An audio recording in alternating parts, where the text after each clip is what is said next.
So ఏంటి అసలు industry area గురించి మనం గతంలో కూడా చాలా సందర్భాల్లో మాట్లాడాం. సో ఇండస్ట్రీ ఏరియా వెళ్ళిపోతుంది అంటే ఒక గుడ్ న్యూసే. కాకపోతే అక్కడ మళ్ళీ రెసిడెన్షియల్స్ ఇండస్ట్రీ ఏరియా వెళ్ళిపోతుంది అంటే అది ఫుల్గా గుడ్ న్యూస్ అని మనం అనుకోవడానికి నాకైతే నేను చాలా సంకోచిస్తున్నాను. దీని మీద ఫస్ట్ ఆఫ్ ఆల్ ఆ జియో కూడా నేను కొంచెం స్టడీ చేసి గవర్నమెంట్కి మన సజెషన్స్ అయితే నేను తప్పకుండా ఇస్తాను మా ప్రభుత్వానికి.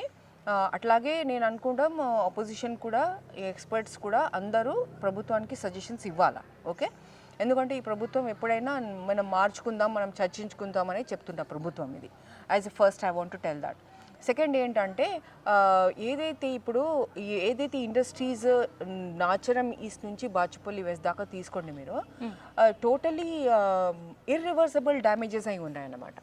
ఈ ఇర్రివర్సబుల్ డ్యామేజెస్ అంటే ఇంకా మనం దాన్ని అప్గ్రేడ్ చేయలేం. అక్కడ ఉన్న ఆ పర్యావరణ పరిస్థితిని అప్గ్రేడ్ చేయలేం. భూగర్భం అంత పాడైంది. ఇది నేను ఇప్పటి సంగతి కాదు, 2016-17లోనే కేసు వేశాను నాచారం లేక్ గురించి. ఎందుకంటే అక్కడ బోర్లు నల్ల నీళ్ళు వస్తున్నాయి కాబట్టి.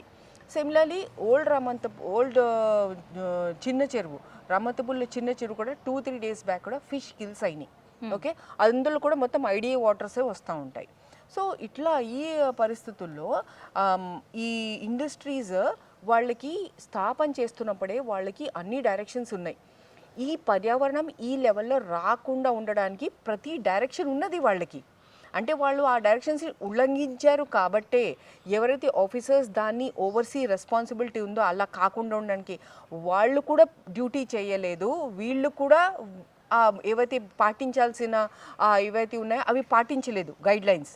వీళ్ళిద్దరి మూలానే కదా నేడు ప్రజలు సఫర్ అవుతున్నారు. ఓకే, అయితే ఇట్లా వీళ్ళిద్దరు తప్పిదాల మూలన వాళ్ళకి ఏమి లాస్ కాకుండా ఇండస్ట్రీకి మీరు మళ్ళీ కావాలంటే ఇది తక్కువ ధరకి కొనుక్కో అని చెప్పడం కానీ, మీరు యూనిట్ బయట పెట్టుకోండి చల్లని మీకు అన్నీ ఇస్తామని చెప్పడం కానీ, అది ఎంతవరకు సమంజసం అన్నది ఒక ఆలోచించాల్సిన పాయింట్ ఉంది అక్కడ.